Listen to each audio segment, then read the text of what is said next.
सो hi everyone, कैसे हैं आप लोग।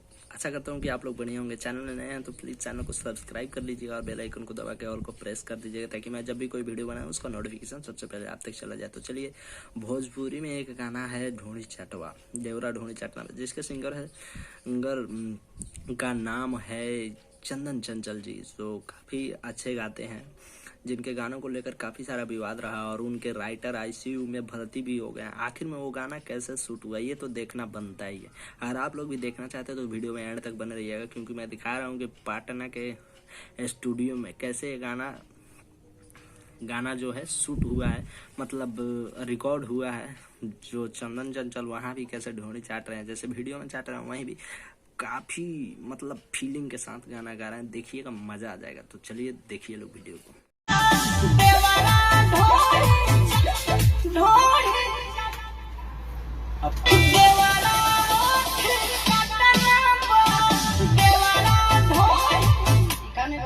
प्रमोद के पास ऊंचा में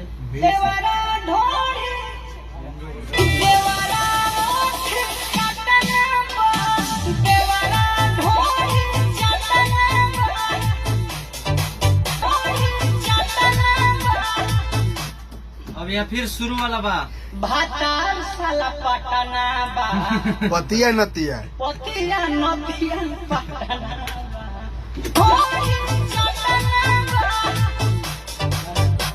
आई गाई का पतिया नतिया पटना बा पतिया पतिया नतिया पतिया भैया प्रणाम।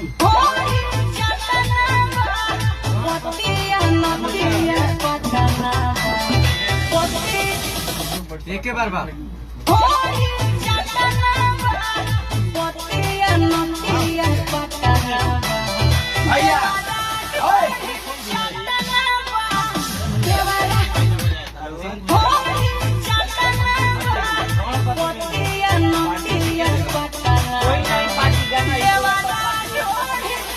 देवरा